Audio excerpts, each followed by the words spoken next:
Ladies and gentlemen, welcome to the Positive Club. I hope that you're having a great day and you're happy every day. Today, I have with me one of my role models, Mr. Rassouli, a fantastic artist. All you have to do, you look at his art and you start feeling calm and happy and excited. Mr. Rassouli, it's a pleasure to have you here. Can you please tell us a little bit about yourself? Oh, thank you for inviting me. What do you want to know about me?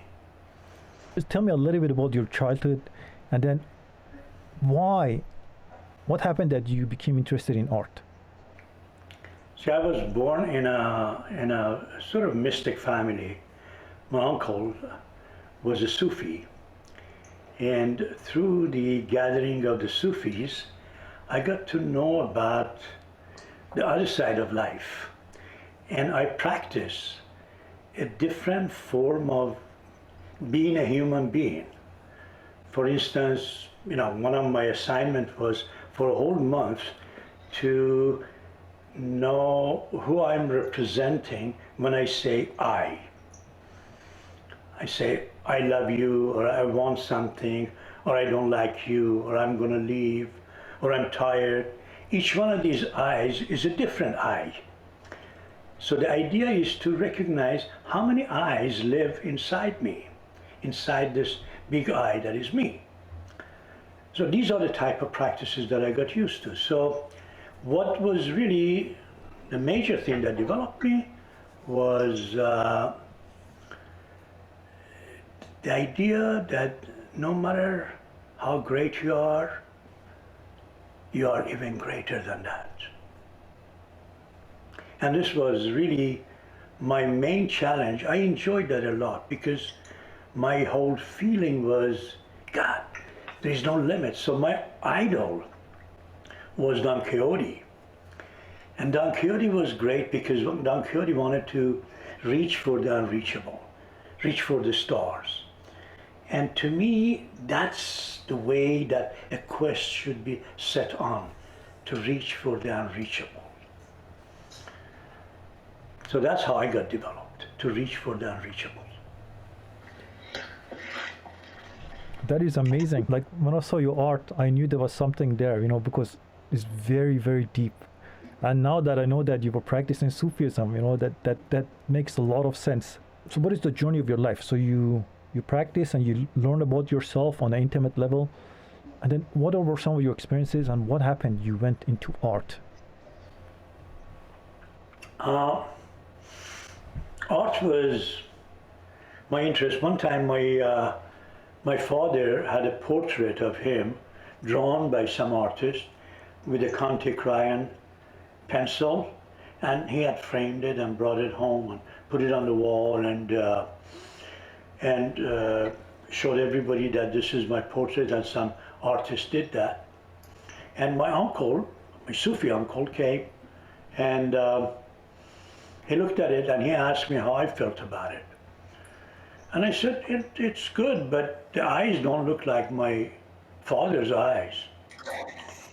So my uncle took the drawing out of the frame.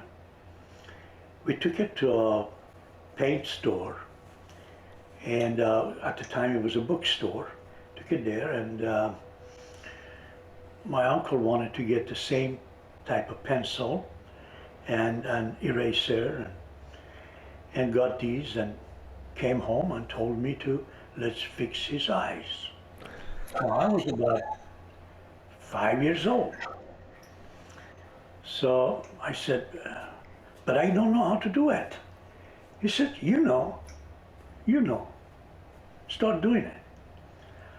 So I erased the two eyes, both of the eyes, and I started drawing the eyes, You can imagine a 5-year-old kid, what type of eyes he would draw. So there were these eyes and the eyelashes and round, thing, and it didn't look good. So I erased it, and I kept on drawing and erasing, and finally the paper got torn up. So my uncle stuck some other paper underneath it, and I drew it again with a pencil. And that looked ridiculous because, the eyes, the kid's eyes on this portrait that somebody had copied from a photograph, it looked weird. But my uncle put it back on the frame, put it on the wall. And because my uncle was like 13 years older than my father had a lot of respect for him. So the painting was on the wall the way it was. And everybody who came to our house, my uncle would tell them the story, or my father would tell the story that the eyes didn't look right, and he fixed the eyes. And people who were there, they were nice enough not to, criticize. So they would say, "Oh yeah, that's good. Oh yeah, that's a good job." But I know that was ridiculous. But that whole feeling that there was a demand for what I was doing, that became very attractive to me. So the whole idea was to share with them your dreams. Share with people your dreams. And when you share dreams with people, you put their minds into dreaming. And then when you're in that world of dreams, everything becomes soft, everything becomes relaxed.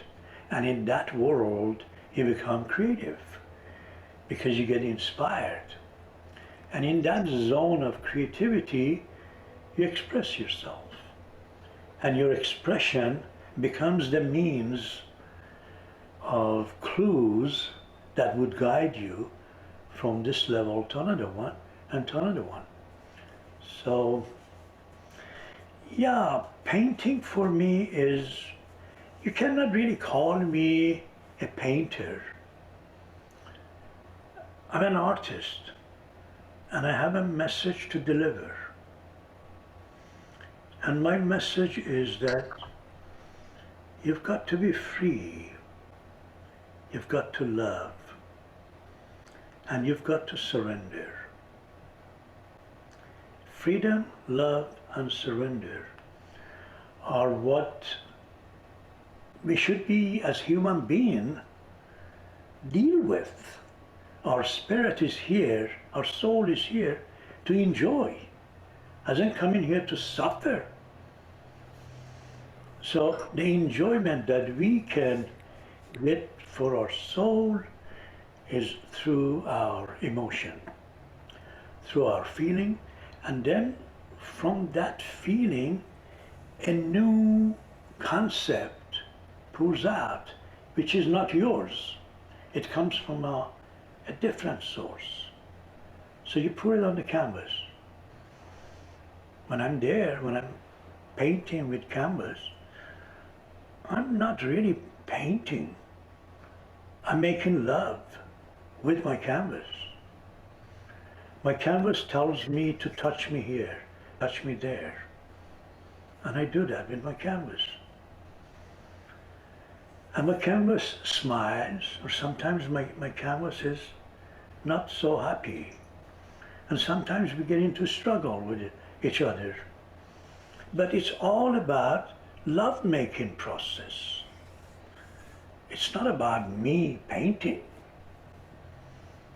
Sometimes it takes 1 hour to do a painting. Sometimes it takes a whole month to finish a painting. And at the end, you don't even know the difference. Wow. Because you're so in tuned with it. I have so many questions. I just have to take it easy. Oh. Yeah, because, I tell you what is interesting. I have learned to realize that when you start from the negative and you move toward positive, it's always with interest. It's always with excitement. You always get enticed to move forward. See, we move.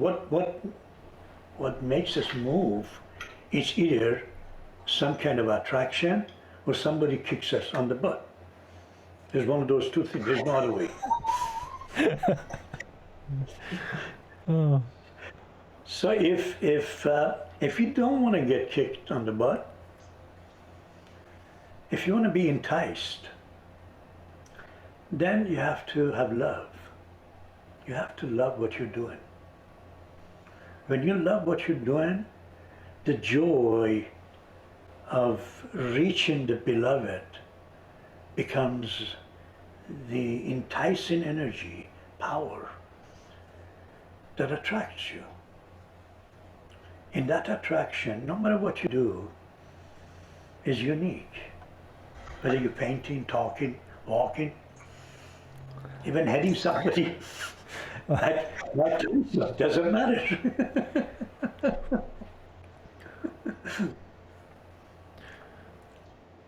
so what is your favorite painting that you ever painted, and why? My favorite painting is the one that I'm doing right now. It's my masterpiece. It's the greatest work that I have ever done in my life. It's so fantastic that I don't even think of any of my other paintings. This is so amazing. And then when it's done, there's a new canvas. And I'm starting a painting that is my masterpiece. It's the greatest work I have ever done. And I don't even remember the painting that I did yesterday or the day before.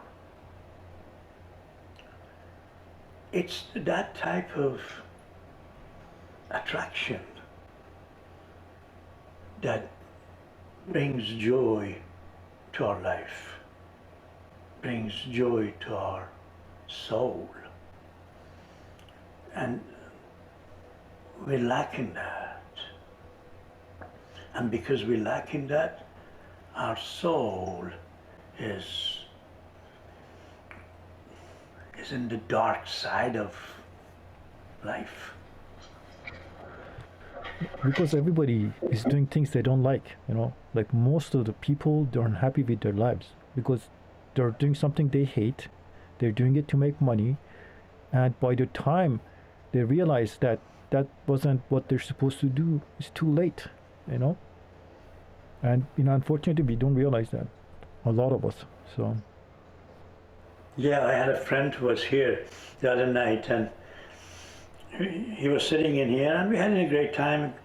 We had finished 2 bottles of wine, and we were really high and enjoying ourselves. And all of a sudden, he said, "I gotta go." I said, "Where?" He says, "It's 10 o'clock. I gotta go."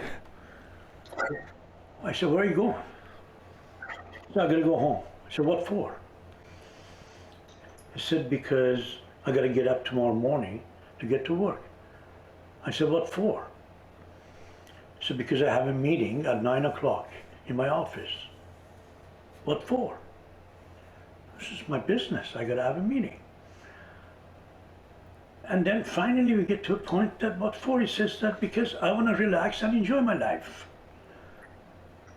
And I said, "God damn it, right now you're sitting in here with me, relaxed and enjoying your life. You want to let go of that, so one day in the future that you might not even reach,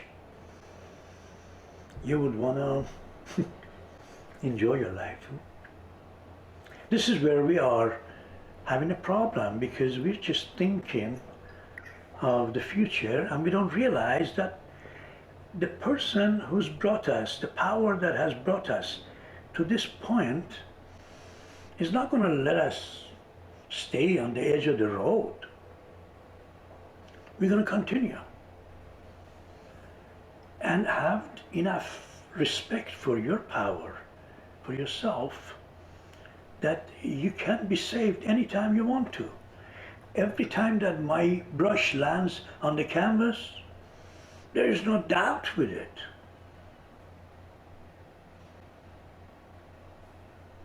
It just lands the way it's supposed to land. And when you live that way and accept the conditions the way it's supposed to be, then life becomes joyful. the work of an artist, the work of artists, the greatest works of artists, is to put people's mind into dreaming. If you've done that, then you're an artist. But if you put in people's mind into whether this is worth it or not, whether this is big for me or small for me or colors or any of that stuff, then that's a different thing. I'm not saying it's right or wrong, but it's different. It takes the essence out of it. When you make it into a business and then you go too much on the business side, it takes the soul and life out of it. Your painting, when somebody looks at it, they're alive. Like you can see a movement in there, and it's beautiful, and he has this vibration, this energy about the paintings that you do that I haven't seen it any other places. It's like a digital upload. Yeah. When you look at it, things change about you. You know, you look and you're like, oh wow, this experience, I'm sure I had it before, but I don't know when. Yeah.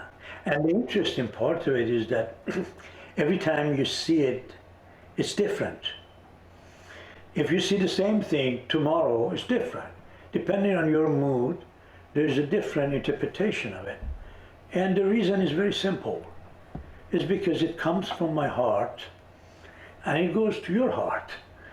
And because hearts are connected, the emotion, it gets carried quickly through the hearts, not in the brain. You're sitting next to me and I can feel whether you're frustrated, you're happy, whatever, you know, your emotion is, I feel it. But what is in your mind, I cannot read it. You could be thinking that, oh, I'm going to kill this guy, or I'm going to do this and that. I cannot read it.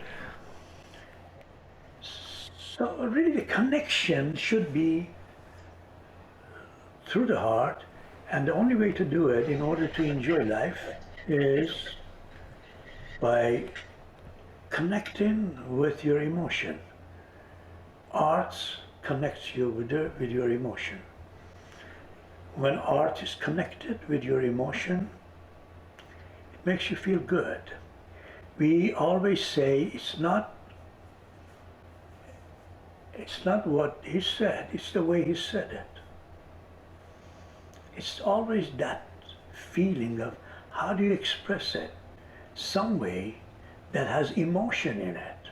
Some way that there's feeling with it. It doesn't have to be this or that. Just put the emotion in it. And it's a great work of art, whatever it is. So you mentioned in your class today, your workshop, that you were an architect, and then how do you transition from that to painting and then literature? Now you're writing books, you know, and writing, like you have a lot of books actually. So how did that all transpire into all these things you're doing? A four-letter word, Love.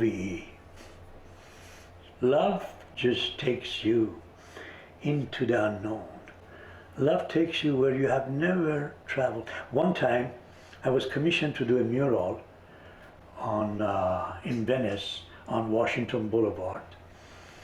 And the area is 140 feet long or wide and 45 feet tall. And I came up with a concept, and we had to get approval from the city of LA and all kinds of things because it's a public art. And finally, we did the painting, and scaffolding, you couldn't put it next to the wall because you wanted to paint. So it was with thin wire connected to the wall. So the scaffolding would be moving. And the ocean is right there, so the breeze and wind would move the whole scaffolding back and forth. And it was fun.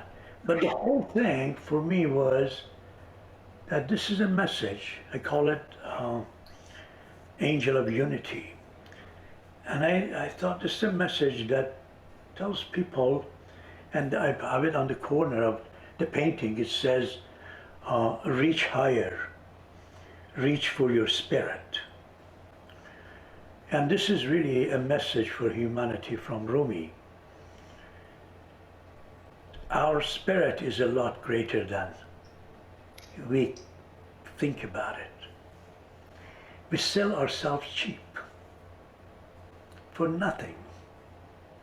Don't realize how great we are. Don't realize the power that is within us is enormous. It's enormous. All we have to do is to reach for it.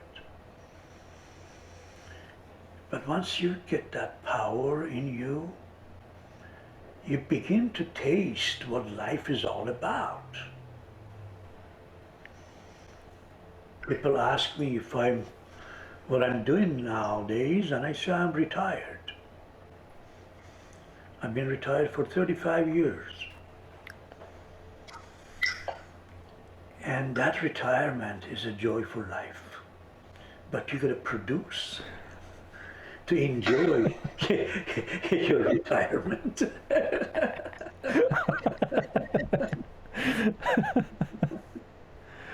Oh, not to become human, some people they think retirement is that's it. You just stop everything, and you don't have to expand anymore. You don't have to evolve. You don't have to learn about yourself, and you just lay on the couch. And there's a lot of people that die, when they get retired because they don't do anything anymore. They don't challenge their mind. They don't challenge their heart. They don't challenge anything. They become like a cucumber.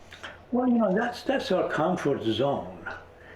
We're just like the worm in this cocoon and thinking that this is really the end of the world and there's nothing else beyond that. And we don't realize that all it takes is to break this goddamn cocoon and turn into butterfly and fly, enjoy life. The metaphor is so powerful and we don't get it. We don't get it. All it is to break away from these limitations, these load that we carry, these frustrations, all of these things that is with us all the time, and be free. And this is what arts should do for people. And I'm glad that they eliminated arts from the schools because they were teaching wrong arts in school. It was all about who composed what music, who did painted this and what year and all of that stuff. It was about what creative life is all about. It was like I went to art school, and it was very different. It wasn't what I was expecting. I like to create and see things that changes you from inside and makes you learn about yourself. And I thought, that's a place to flourish with those kind of art. And they don't like it. They elevate the art that is just about the mind, and they bring down the art that is about the heart. And you talk about Rumi spirituality, you talk about love, especially Sufism and the deep roots of art, because a lot of art, from what I know, came from like Sufis, because they painted the experiences or they wrote the experiences. And in the education system, you're not really supposed to talk about stuff like that. It's all about critical thinking. Sufi, unfortunately, is not properly introduced to the West. Sufi tells you the way of life. It's not about a religion. It's about the way to live. So this thing is missing in the West. That's why I did that, my oracle cards, Sufi wisdom, oracle cards. They're paintings and my writings from the Sufi quotations, from the Sufi masters, and interpretation of them. So in that way, people get to know what Sufi is all about. I live the life of a Sufi, but I don't belong to any kind of ism. There's no such things as any kind of ism with Sufi. Sufi is a way of life. It's either that God is out there and you got to go out to reach him, or like a ladder, he gets pissed off with you. Exactly. It's either that or God is inside you here. If you think that God is out there, then you go follow, the rules and whatever, religion says and all that, to go and pray to God for his greatness or apologize to God for Yeah. having done something wrong. But if God is really the one that is inside you, then you are God and act like one. Don't just say, I'm God, act like one. And what is acting like God? What did God do? What does God do? Is to create. So if man is born in the image of God, then man is to create. So if you want to be, God in, is to create. So if you think that God is inside me, that means you got to give birth to God that is inside you. So I give birth to God that is inside me on the canvas, or in my writings, or as I talk. Others do it their own ways, but you gotta act like God to know that God is inside you. Otherwise, God is out there, and don't do anything to piss him off, because he's gonna, have the flood come and wash you all around. And it was funny. I was looking at the new Hubble telescopes images that they're talking about, and you're talking about images that comes from 350 billion light years from us. So what is God? Who is God? Is way beyond. We create our God thinking that God creates us, but it's the other way around. We create our own way of doing it. And I don't want to get into that discussion. But anyway. No, actually, maybe we can do it, talk about it next time. But I studied all this stuff. Like, most of my life is spent in those subjects, And I think Sufism is the best of the best because you have no attachment to some degree. You don't follow anybody or anything. You just follow your heart. You follow yourself, and in following yourself and your heart, the path is already there, and then it's beautiful. Because a lot of spiritual modalities right now, they're dogmatic. Everybody has a dogma, whatever it is, but nobody really goes into self. And then the funny thing about the Persian language, the name God means come to self. Am I right on that one? I Yes, didn't know that. of course, yeah. One time I heard it, I was like, wow, that makes sense. Come to self. The Persian language, one of the most ancient language, it says God is inside of you, basically, right? Yeah, and the other thing which is interesting that we don't have it in English, in Persian, soul is flow. So when you refer to soul, you refer to the flow. So what puts you into flow is your soul. And that's another interesting one that I use it in my writings now, but you got to recognize the fact that soul is the flow, which means that you have to be in the flow. Yeah, if you sit down on the corner and you retire and you don't want to do anything, I don't care how old you are, then just like the water in a river, it freezes on the edges, so it just stays there. But if you want to really be in the flow, get to the center of the flow. The whole beauty of life is to swim towards the center of the flow. It's not to go and get stuck in the frozen piece of the edge of the river. Sufi gets to know these from inside out. I know we don't have time in this discussion in here, but I want to share I'll make it very short, one of the Sufi stories that really tells you what a Sufi I'd love to hear it. Yeah. There's this man who cannot find God, and he wants to truly find God to believe in him. So he realizes that God does not live in his hometown. So God is going to be somewhere outside. So he decides to leave town and go find God. So he goes to friends and relatives and everybody say goodbye to them. You say, where are you going? You say, well, I'm going to go find God because God doesn't seem to be in this town. So they would say, well, if you find God, bring, something from God to us as well. And they would give him some kind of money or help for his journey. So in return, he would bring something from God to them. Maybe it's a piece of his robe or whatever it is. So finally he ends up to have this big pack filled with all the things that neighbors and friends have given him to carry with him on his trip. So these are the things that he needs it for his journey: food and money and whatever, clothing. Oh, he leaves town, and about 3 miles outside the town, as he's walking on this trail, he sees this stick, which is about a yard tall, with 2 little leaves on it,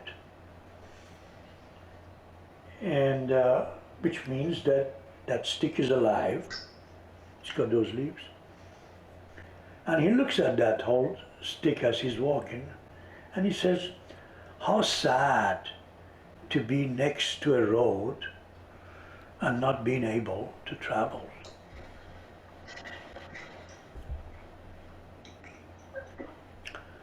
And the stick hears that. And the stick says, but painful is to look for something and not find it. Spend your whole life looking for something and not find it. That is painful. Oh God! Oh my God! I know. Yeah, that's beautiful. Yeah. Yeah, and the traveler looks at him as a stick. He looks at the stick, he says, what the hell do you know about quest? The whole beauty of life is to look for something, to go after something, just not to have something to look for it. Has no reason even for us to get out of the bed in the morning. So the beauty of life is to look for something. You stuck in this mud in here, you cannot even move, so you cannot really enjoy what it means to be able to look for something, go in search of something. The little stick doesn't say anything. The traveler goes and he's looking for God everywhere. There is no God anywhere. He's looking for God, but there's no God. So the backpack begins to get lighter and lighter and lighter, and finally the backpack is empty and the pockets are empty and he cannot find God. So that's it, sorry about that. He's gonna come back to his town because God is nowhere to be found. As he's coming back to his town, about 3 miles before he gets to the entrance of the town, there is this tall tree with all kinds of fruits on it, and going all around, beautiful shade, nice green. And he goes pick some fruits and he eats it, and he sits under the tree and is relaxing in the shade in there under the tree and breathing the scent of the blossoms. And suddenly the tree asks him, he says, oh, traveler, what do you have in that backpack? Can you share some with me?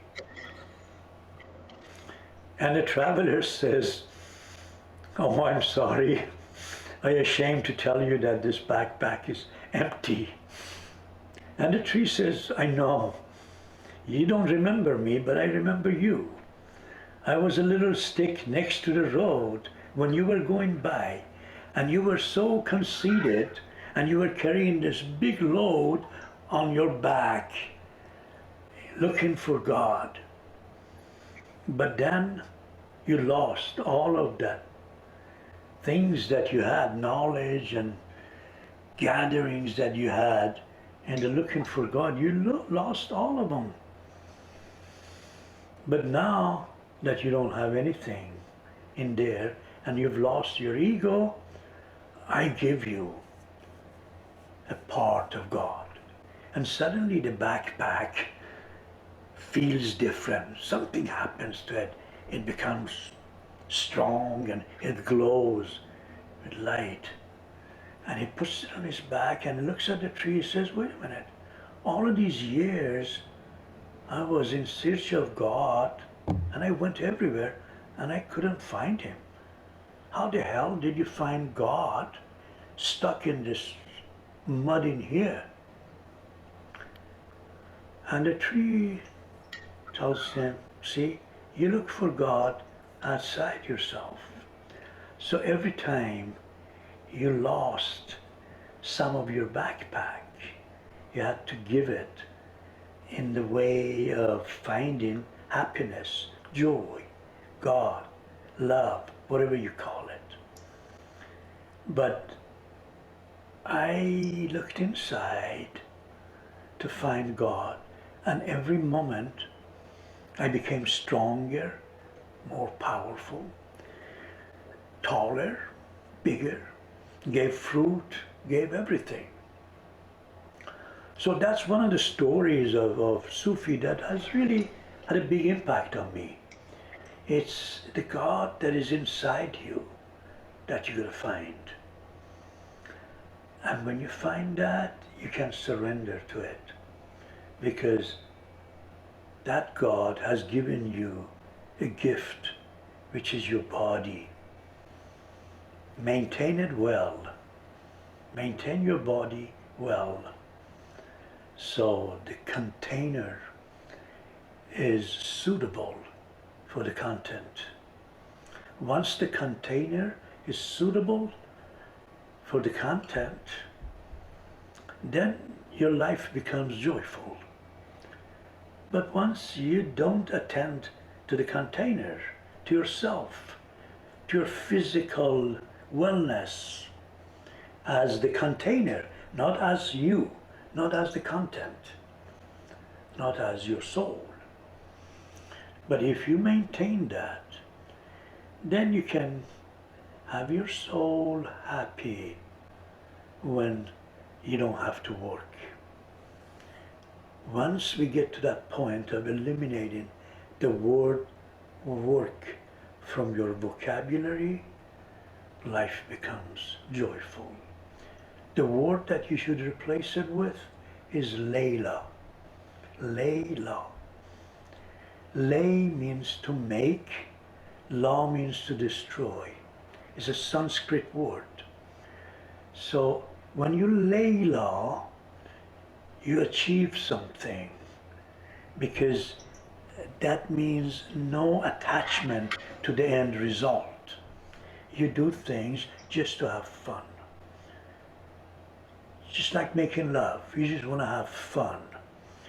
And once you have fun, that fun by itself becomes something that you can make money out of it and survive and live with riches out of it. But the secret is that once you find the secret of knowing that you don't have to put your soul under pressure because of the need of your body, then you are relieved. But as long as you put your soul under pressure for the maintenance of your body, you're going to be miserable. This is what changed in my life when I made a shift from architecture to painting. Because I realized that my body, my exterior was beautiful, well maintained, and nice and everything. But the interior was not happy.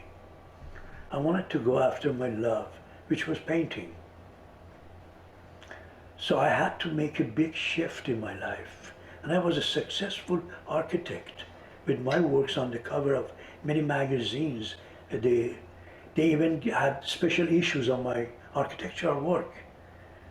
At that point, I felt emptiness inside, which wanted to create paintings.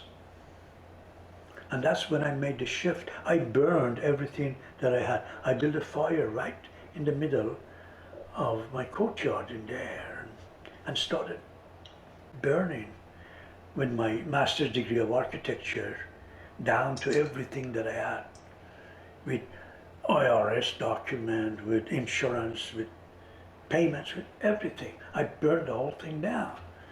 And I decided I'm an artist and I'm gonna stand behind it as my power. You want to be successful in life, have to have faith for yourself.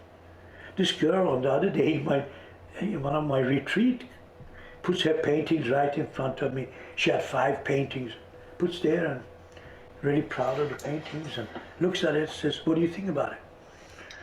And I give her some ideas about these 5 paintings, colors and forms, whatever, the ordinary stuff.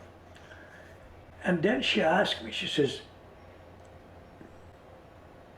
do you think there's hope for me? Do you think there's hope for me? I said, no, I don't think there's hope for you. And she wasn't expecting, like, this kind old man is here to telling me something that I don't want to hear. So she looks at me and she's waiting to see what I mean by that. And I said, see, you don't have faith in yourself. You're asking me if there's hope for you. Then that means there's no hope for you.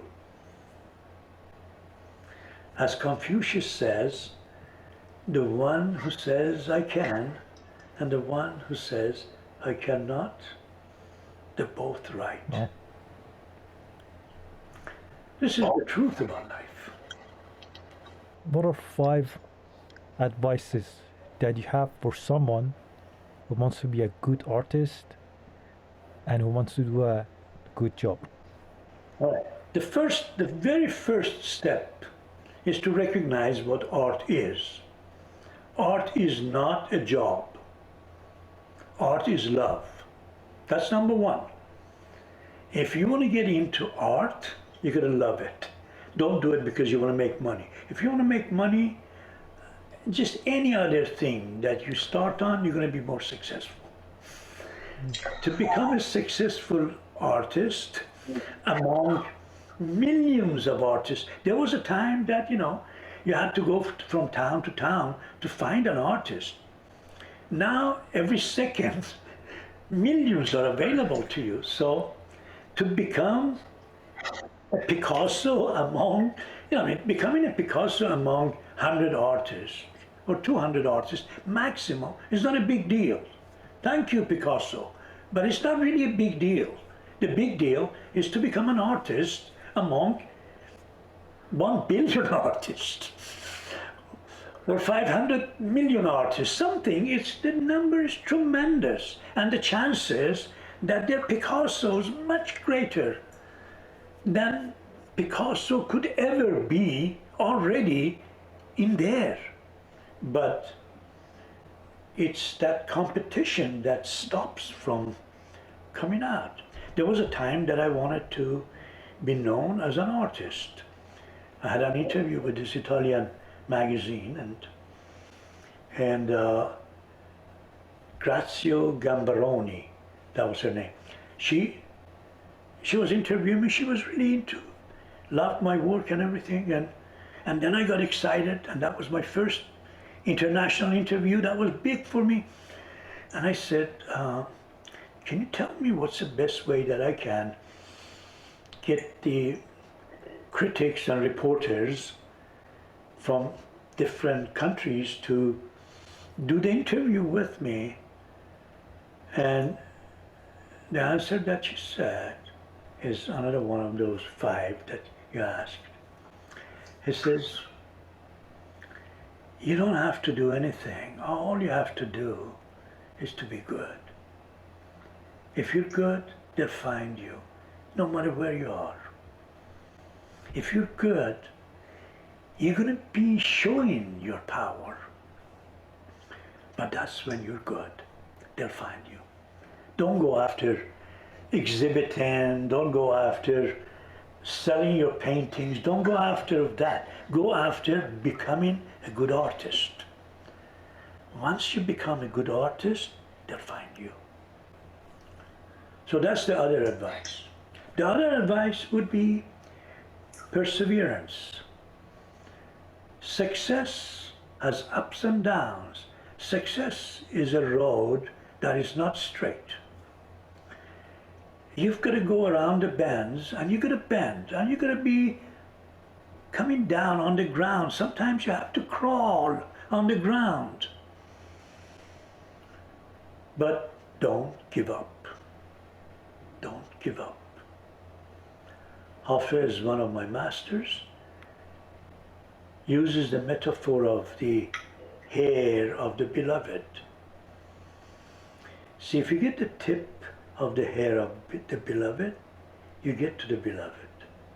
No matter how long the hair is, you're going to get to the beloved because that's the hair of the beloved. But hair has curls. It has ups and downs. If you go down and suddenly you let go, then you've lost the whole thing. You've lost the hair. But if you hang on to the hair, in the down and in the up, finally you end up to the face of your beloved. Whatever that is. If it's your job, if it's money, if it's a woman, a man, whatever it is, doesn't matter. But perseverance is a very important thing. The other thing that I would say is very important in your success is to take care of your community. Take care of, give to your community. Share with your community. Sharing with your community. Give. Be more generous. Give. Give if it's for nothing. Give. Because that generosity always has a good return. Because it puts you in a position that you'll find the clues that you need for your guidance. And if I counted right up to now, I'll tell you the 5th one. It's so interesting, I forgot the numbers. No?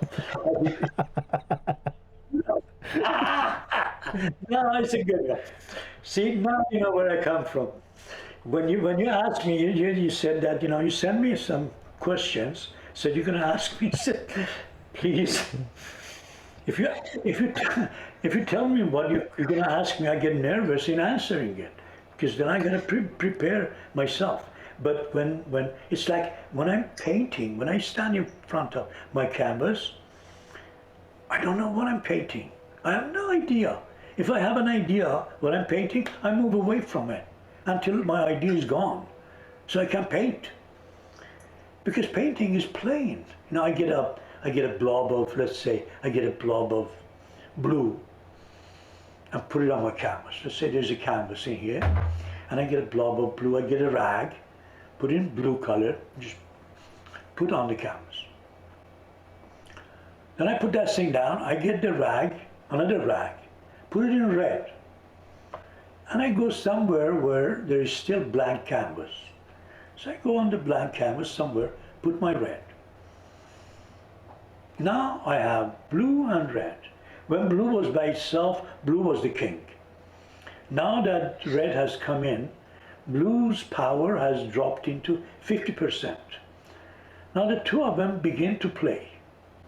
The blue throws some color behind red back there. Red pushes some color towards blue. Blue gets green colors help and gets some green and puts it on his head. Red would do that from yellow, whatever. They play. There's no painting. I'm not painting. I'm just playing. These colors are played. And they play until my canvas gets filled with colors. Now the canvas is filled with colors. Then I gotta wait till it dries. It takes about half an hour for it to dry. While it's drying, I sit back. Now it's the first time that I'm going back from my canvas.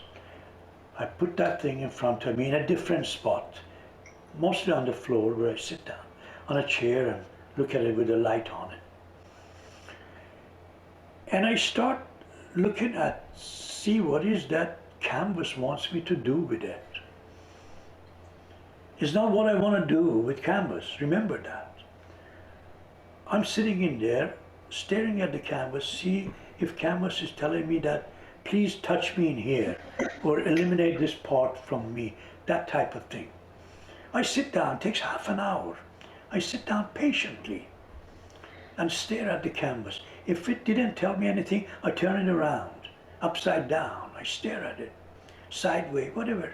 I keep on looking at it until the canvas starts telling me, okay, touch me here. Now our love making begins. Now we are making love together. What canvas wants, I give canvas, and what I want, canvas gives me.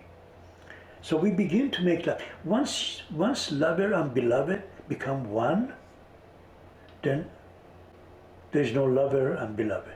It's all love. When it's all love, that's when you're God. That's when you create. It's all love. It's all oneness. That's the ultimate. Do you have anything else that you'd like to share with the audience? Maybe the only thing that I could share with the audience and know that I'm sharing something valuable is what Nike already did it. Just do it. Just take the first step. Just take the first step. Don't worry about the second one. Don't sit down and try to figure out what I'm going to do afterwards. Just think that you are crossing a group of stepping stones in a fog. And these stepping stones are in a stream. And you're going through, you have no idea where the other side of the stream is.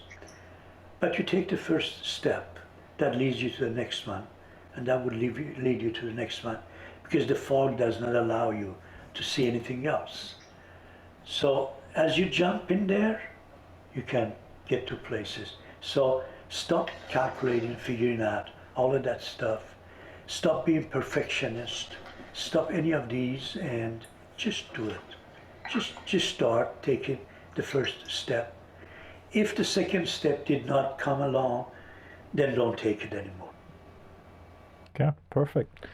Ladies and gentlemen, thank you very much for joining us. And our podcast was amazing with Mr. Rassouli, one of my favorite artists. Mr. Rassouli, before we finish, where can people find you? Where can people find your website?